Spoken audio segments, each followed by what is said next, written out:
लेकिन एक पत्नी अपने पति से बोली कि अगर आज शाम को मैं आपको किसी दूसरी औरत के साथ खाने पर या फिल्म देखने के लिए कहूँ तो आप मुझे क्या कहोगे? तो पति बोला कि मैं यही कहूँगा कि अब तुमको मुझसे प्यार नहीं रहा।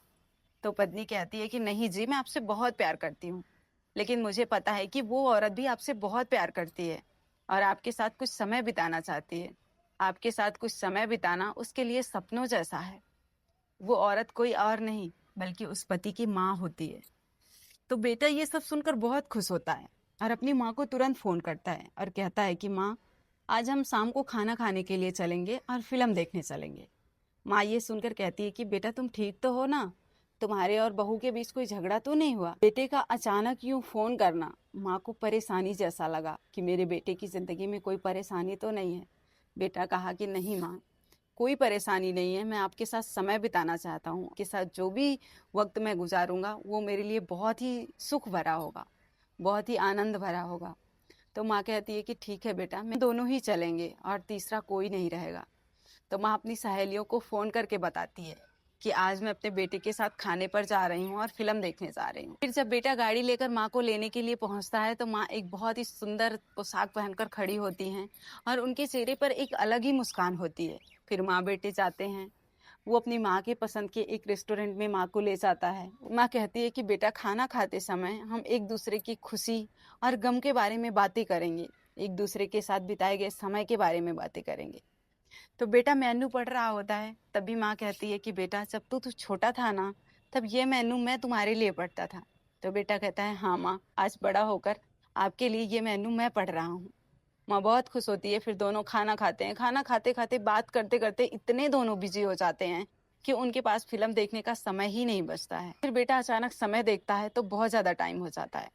फिर बेटा कहता है कि माँ, आज तो फिल्म देखने का समय ही निकल गया, हम बातें करते करते पता नहीं कहाँ खो गए कि समय का पता ही नहीं चला। खाना खाने के बाद दोनों गाड़ी में बैठ जाते हैं। वो वापस लौटते समय माँ ने कहा कि अगली बार इस रेस्टोरेंट के बिल का पेमेंट मुझे करने का मौका दो तो मैं फिर से तुम्हारे साथ दोबारा आना चाहूंगी।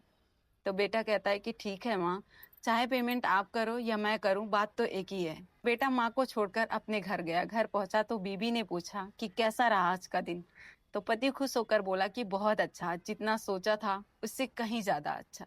इस घटना के कुछ दिन बाद उनके माँ को दिल का दौरा पड़ने की वजह से वो इस दुनिया से चली जाती हैं।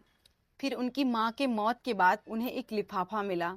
उस लिफाफे में उसी रेस्टोरेंट की एडवांस बुकिंग थी और एक लिफाफा भी था जिसमें लिखा हुआ था कि बेटा मुझे नहीं पता कि मैं तुम्हारे साथ दोबारा डिनर पर जा पाऊंगी या नहीं, इसलिए मैंने 2 लोगों के खाने का बिल एडवांस में भर दिया है। अगर मैं इस दुनिया में नहीं रहूं बेटा, तो तुम अपनी पत्नी के साथ वहां भोजन करने जरूर जाना।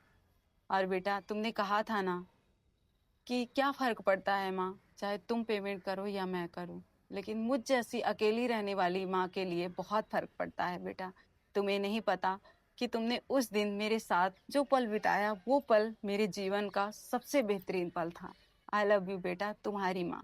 बेटे को उस समय अपनों को समय देने और उनके प्यार को महसूस करने का महत्व मालूम पड़ा। जीवन में कुछ भी अपने परिवार से ज्यादा महत्वपूर्ण नहीं होता। न व्हाट्सएप, न फेसबुक, ना मोबाइल, ना टीवी और ना ही लैपटॉप। अपने परिजनों को, अपने परिवार को उनके हिस्से का समय दीजिए, क्योंकि आपका साथ ही उनके जीवन में खुशियों का आधार है। इस मैसेज को उन सभी व्यक्तियों के साथ शेयर कीजिए जिनके बूढ़े माता पिता हों, जिनके छोटे बच्चे हों और जिनको प्यार करने वाला और जिनका कोई इंतजार कर रहा हो, क्योंकि धन तो आता जाता रहता है पर अपने गए तो लौटकर कभी नहीं आते।